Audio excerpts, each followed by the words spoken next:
Hi, I'm Chris with Klingspor's Woodworking Shop. Welcome back to the third video in our pin turning series. Today we will be discussing on how to actually turn the pin themselves. So let's get started.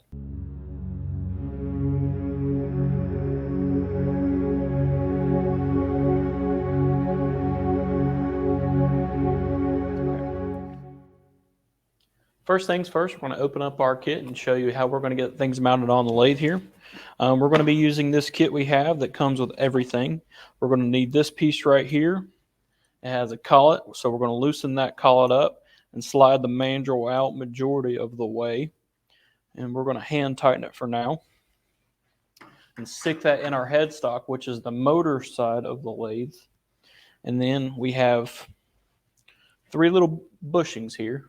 We're going to stick one and then a pin blank. I'm going to start with the wood pin blanks because that's the easiest for beginners to learn how to turn on.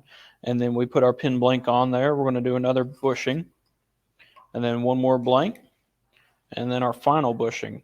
And normally you'd fill this extra space up with some extra bushings or tighten this brass rod on here, but we're going to use this piece here, and that actually goes into our tailstock, a ball bearing mandrel saver. So it goes in our tailstock over here, and we're going to slide our tailstock up and move the quill in.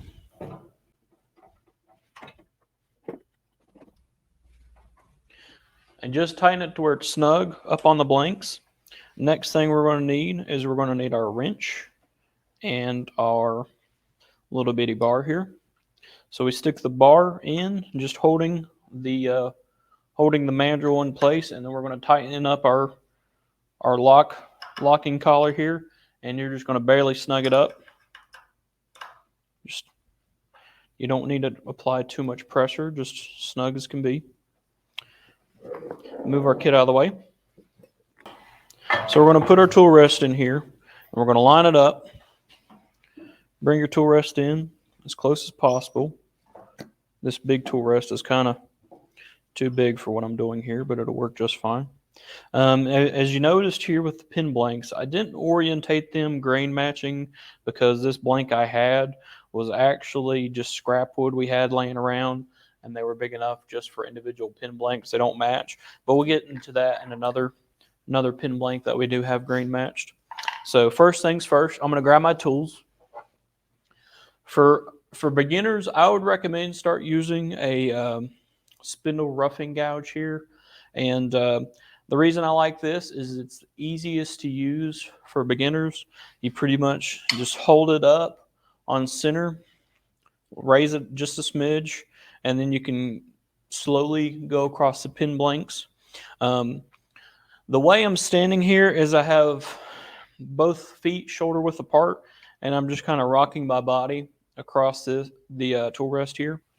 So first things first, we're going to put our safety glasses on. The next step I like to do is open up the headstock here and make sure my belt is in the highest speed possible that it can go, which it currently is. Now the next step I always like to do for safety, and it's a good habit to get into, is turn the dial on the variable speed all the way down and then turn on the lathe and then slowly spin up to a working speed. And that's a good habit to get into, especially for bowl turning. Pin turning, it's not too big of a deal, but it's just a very good habit to start out with. So right now I'm spinning about 2,000 RPM. So I'm going to bring in my tool. I'm coming straight in, dropping the handle slightly down, and just knocking off those edges. And remember what I said earlier, I'm rocking my body right and left. So I'm bringing in the tool and rocking my body, slowly chipping away those roughed out sections. And for your first pin, you'll want to go a little slow.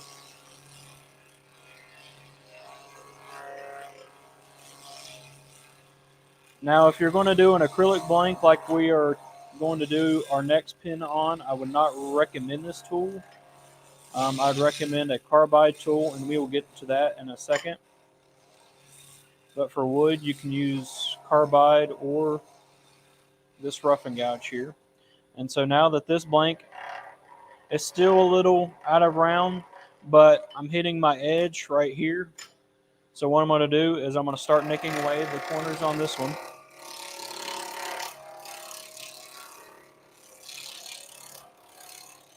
Remember, just slowly rock your body, keeping your hand pretty steady.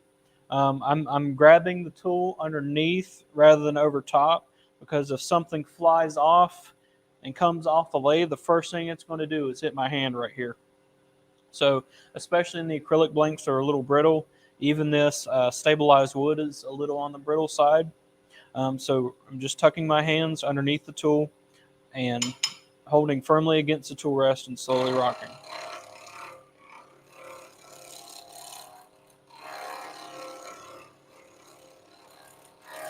And once you get comfortable enough with roughing it out, you can kind of move back and forth a little bit more quickly. And once these blanks are majority of the rough out is knocked off, you can actually crank up the speed a little bit more. RPM doesn't really matter for pin turning. The higher, the better normally. Right now, if you really care, I'm spinning about 2,800 RPM. You can see it's working just a little bit faster.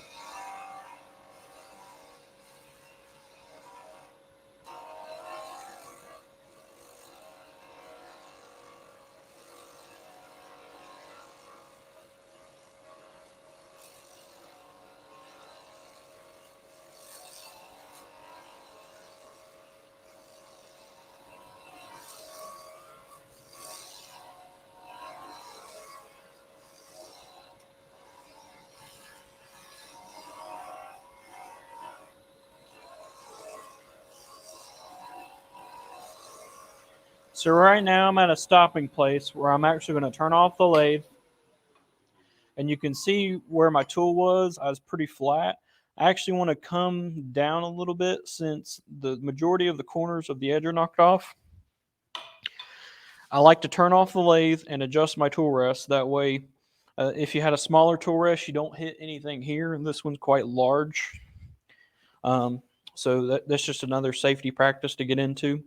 And since we are roughed out majority, I'm going to just go ahead and turn on the lathe without turning the RPM down and back up, because I don't have any wings flying around. You can see it's cutting a little bit easier there at that lower angle.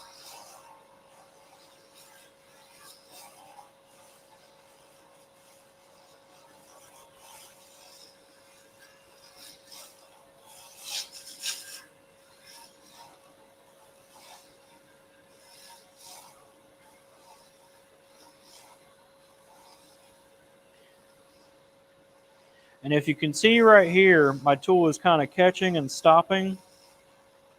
That is actually not because of the wood.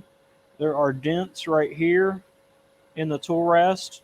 You can actually get those out, and for pin turning, you would really want to get those out. That way you can get smoother cuts.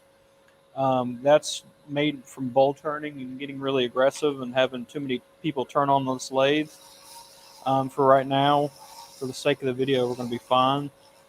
But if you see why that's happening and you see it in your own turning lifestyle, you could take a file and kind of straighten it all up with a file and then sand it down with some sandpaper and smooth it all out with like a 220 grit.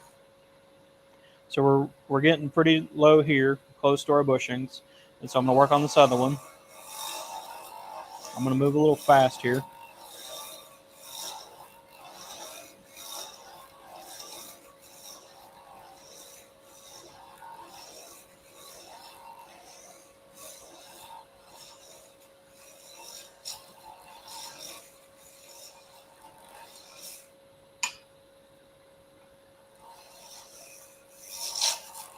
And another good way to tell if you're fully round, rather than turning the lathe off and turning it back on, you can see the back side of my tool here is smooth. I can actually take it and rest it on the tool or on the wood. And if it was still roughed out, it'd be bouncing up and down. Or you can see right here, it's gliding pretty smoothly. That's just a quick and easy way to tell.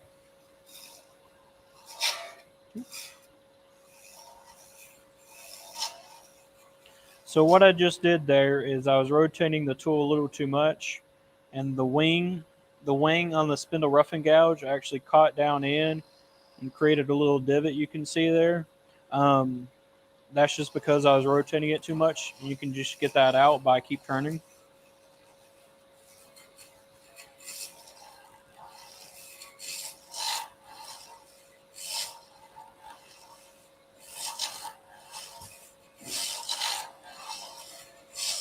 With slim-on pins, you got to take away a lot of material, and that's what we're turning today is a slim-on pin.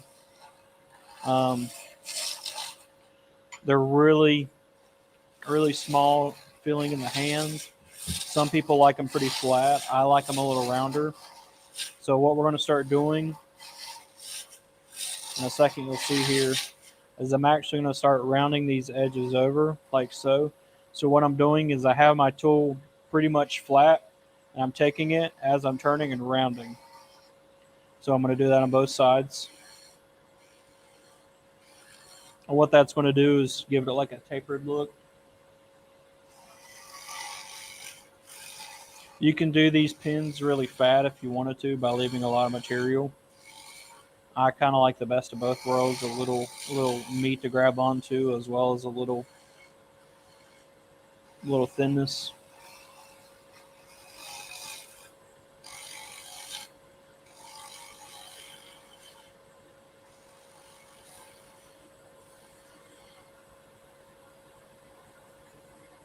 And because I'm getting close to this locking nut right here, I'm actually going to use the tool right about in this area. I pointed out, I'm going to use the tool right in this area. So if I'm using it over here, this wing is more likely to hit that nut. So I'm going to use it right about in this area. And that's just so I don't damage the tip of the tool. You can see I'm a little bit farther away from that itself, being very careful not to hit it. I'm going to rotate the tool and come back the other way and even everything out.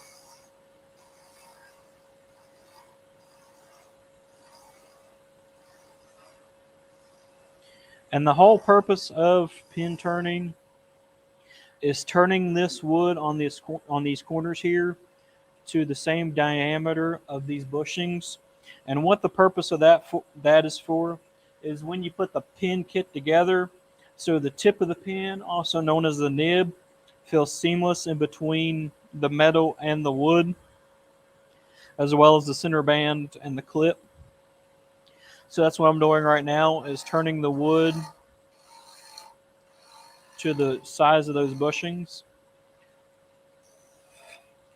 And what I'd recommend doing for you new turners out there is kind of what I'm doing right now, which is turning. I don't know if you can see it here. Right here, this wood is slightly higher than those bushings.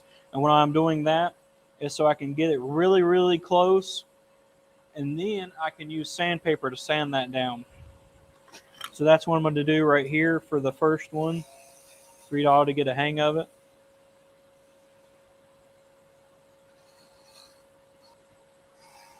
I've turned a bunch of pins, so I'm going to get a little bit closer. It just takes practice and practice and practice. Okay. You can see the shape I was talking about now, where it's slightly higher and fatter in the middle than it is on the sides.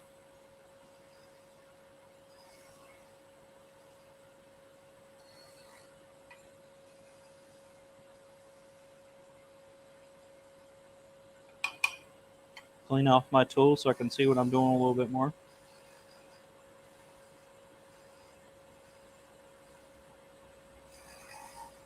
And I'm going to do one final pass to kind of smooth everything out here. Come back the other way. Okay, now my pin is all turned. You can see here we got good clean lines all the way across. Now we're good to go ahead and start sanding. We're actually going to do, so right now we're at a good stopping point to go ahead and start sanding, but actually what I'm going to do here is I'm going to take these off the lathe, and that way we can do a whole separate video on sanding and finishing, because there are a bunch of different ways to do that. So stay tuned for our next video where we talk about sanding and finishing. So let's go ahead and get these off the lathe. And don't drop these little bushings, because they will get lost in the sawdust underneath the lathe. And there's both pin blanks off the lathe. Now we're going to do our hybrid, so it's a little bit of wood and a little bit of resin. So we left our first bushing on there, went ahead, put the blank on there. We do our next bushing and our next blank. And this kit right here is kind of grain matched. It's not perfect. Right there you can see it's kind of off. So we're really going to worry about grain orientation on these next resin blanks. But for right now, this will be just fine. Just getting it roughly close. And you go ahead and snug up your tailstock. And as I said, learn from the beginning to turn your variable speed all the way down. Turn on your lathe, and then work your lathe up to the working speed.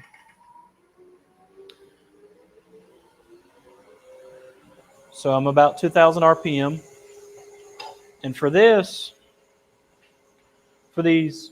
hybrid blanks, I would recommend using. You can use two different options here. You can use a negative rake carbide scraper, or you can use a skew. If you have a kit that has a skew and you don't feel like buying another tool, the skew will work just fine. We're going to use it like a negative rake scraper. So I'm going to show you how to do that now. We're going to lay the skew flat on the table or on the tool rest and slowly present it to the tool.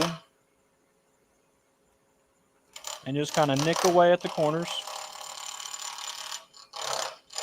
And I'm going to turn off your lathe. Let it slow all the way down. I'm going to raise up my tool rest a little bit because I lowered it earlier. You can see where we were starting to nick away on the corners. So I'm going to turn on the lathe again. And what I did there is I brought, if you see over here, the center height of the skew is parallel with the spindles of the lathe. So I'm presenting this skew right at center of the lathe. And if you have a skew with these sharp points like I do, that you can see here, one safety trick you can do rather than doing it like this, going straight on and worrying about those points hitting, is you can start on the corner here and just nick away at the corners and slowly work in. You can see where the pin blank stopped there. That means I'm going to tighten up my tailstock just a smidge here, pushing this part inwards a little bit, and that way everything's a little bit more friction fit.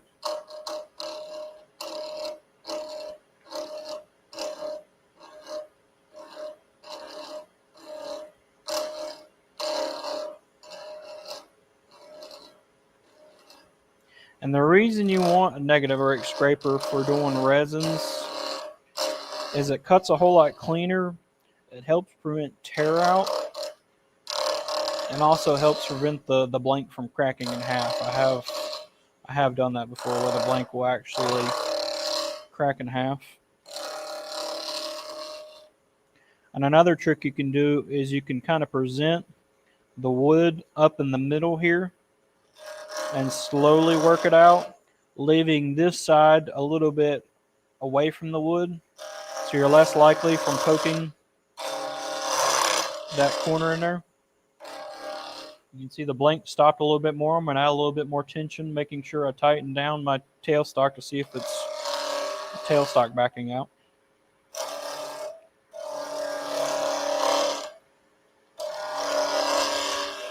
One thing I will say about resins and hybrids even is they are just slow to turn. So we're taking our time here. You don't want to rush with resins because they will blow up.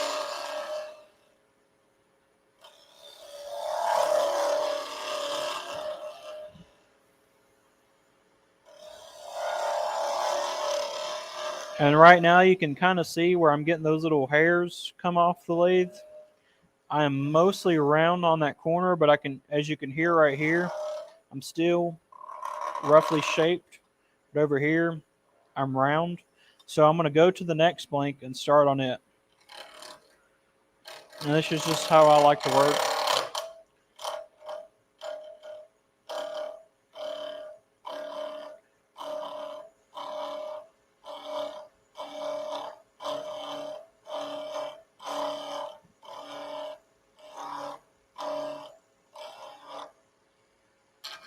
Come back to this corner.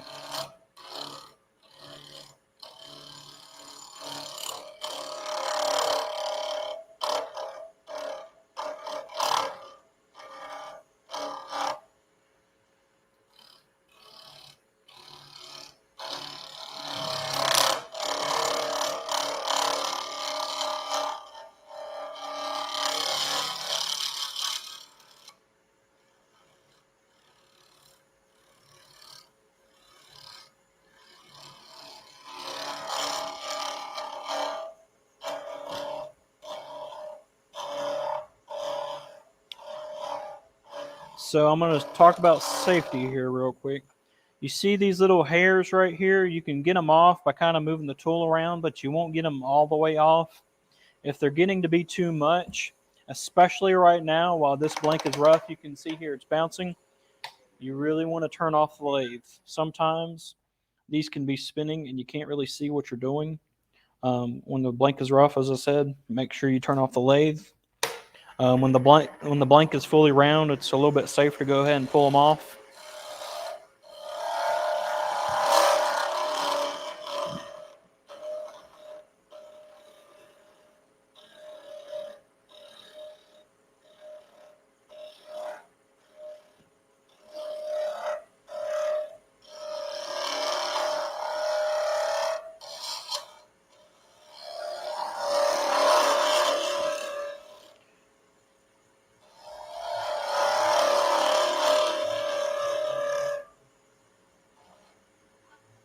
I'm going to turn my skew over a little bit. That way I can get in this corner just a little bit easier rather than moving my whole body.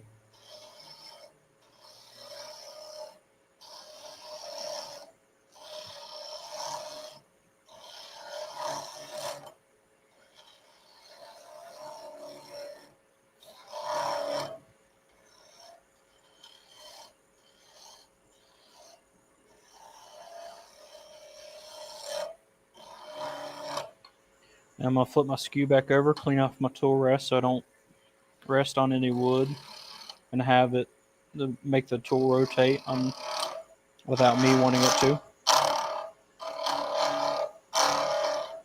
So one thing to talk about right now without getting into a whole nother topic is you may have heard me mention negative rake scraper. And essentially what that is you see how the skew has a double side. Bring it up closer here. See how the skew has two sides, kind of like it's an oversized knife pretty much. So a regular scraper would only have one of those, and a negative rake has two of them. And what that does is if it was just a regular scraper, it would pretty much be a blunt force going at the tool and with a slight relief on the back. With this being a negative rake scraper, it relieves a lot of pressure up top as well as you can get a little bit sharper. So the burr is actually, when you sharpen these, is left on the tool, and that burr is actually cutting the fibers of the resin and the wood here. That's a whole nother topic for a whole nother video, but if you're kind of curious while I'm turning here what I was talking about.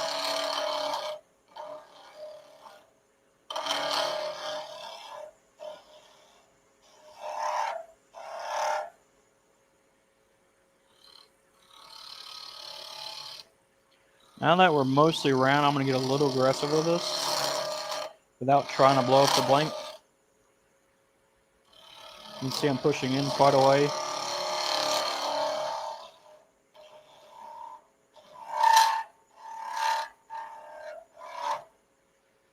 Although we still are not fully in the round.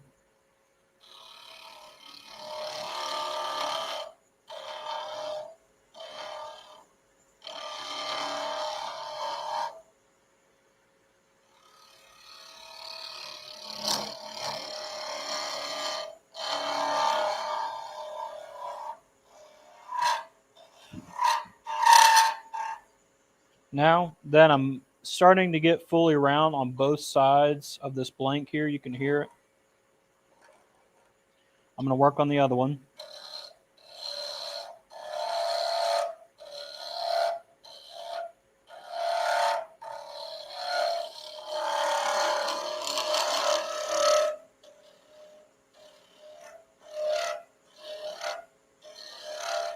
And one advantage of using the carbide tool, as you can see here, this tool is about dull and it's not really cutting much anymore. The carbide will last a whole lot longer than this tool will. But for the sake of the people who don't have a carbide tool, nor do they want to spend money, this is just me showing you how you can use what you already have.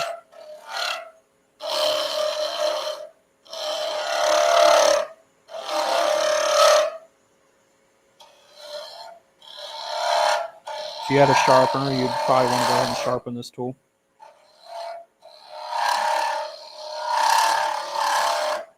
I'm going to tighten up my tailstock a little bit more. I'm getting a lot of chatter.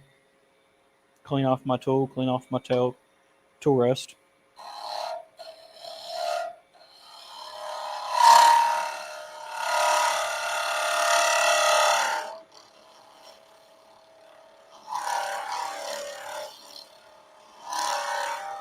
So if you hear that noise, what it is me pushing a little too hard. Just trying to speed up the process, and things are vibrating. It's nothing really to worry about right now while we're still really thick to the bushings. I'm going to turn up the speed a little bit to hopefully help that. Okay, that should help a little bit.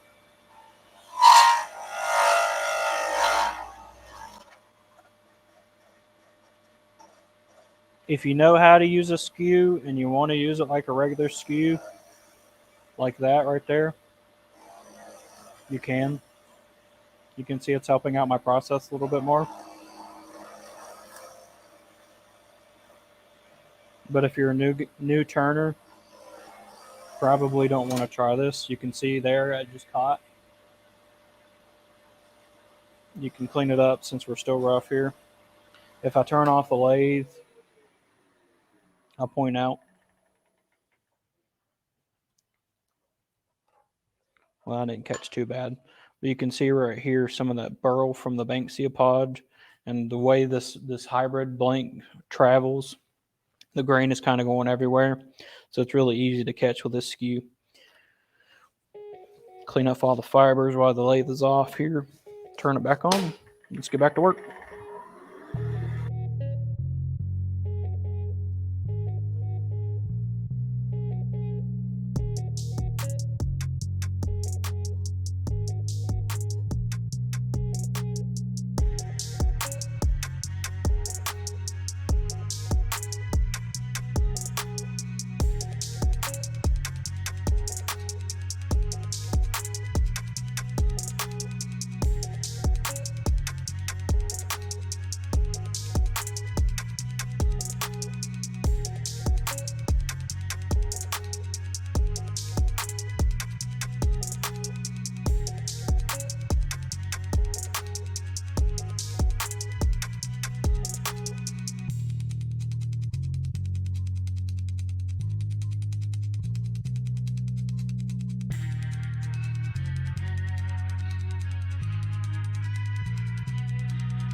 I just had something fly up at me. which is an indication of this hybrid giving up and failing. And you can see that's why you don't want to go fast with acrylics, is because if you go too fast, there you go. If you go too fast, it'll actually fly off at you. So what we can do to fix this is we can make this side thinner and leave this side fat, or we could fill it with another kind of CA glue, or find the blank, which I have, and glue it back on there. 3 hours later. So what I'm going to use here is I'm going to start out with a thin, and the reason I'm going to use a thin first is because I actually want it to penetrate the wood itself, and that way it actually has something to grab onto a little bit. And I'm going to use a medium on top of that and kind of mix the two together. And that way the medium is just a smidge stronger. And I'm going to go ahead and insert my piece. I'm going to hold it. And yes, I have glued myself, but I'll show you a trick for that. In pin turning, you're going to glue yourself a lot. I'm going to activate both sides. And with pin turning and filling voids and stuff like this, you will glue yourself a lot. You can see here I'm pretty stuck. With CA glue, if you just twist, it'll shear right off. So I'm going to give that a few seconds here to cure. Put all my glues back, and the longer you take to get back to it, the stronger it'll be. If you go right back to it, it'll be a little weaker. Looking here, I got it pretty solid into place, and you shouldn't never notice that it would ever came off. Now we know just to take our time. So we're going to start again. I normally recommend waiting a little bit longer, but now that I know that there's a weak spot, just be very careful right there.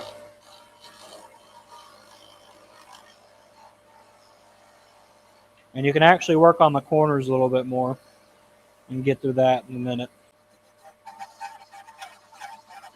And you can see here in these final passes what I'm doing here. To smooth everything up, I'm really rocking my body back and forth. And that way I get the cleanest cut as possible. I'm going to turn my tool over and come back this way and do it again. And right now I'm not applying much pressure at all. Pretty much all I'm doing is keeping my weight of my hand on the tool itself here and moving my hand and my body both.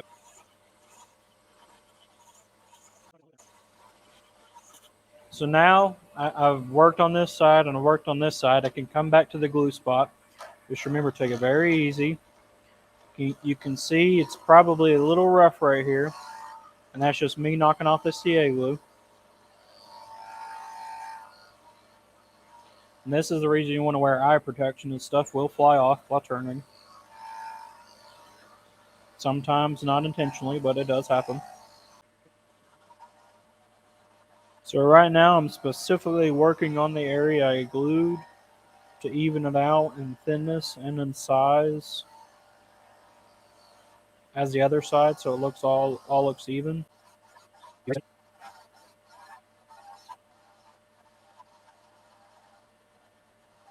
Now that's about where I want to be.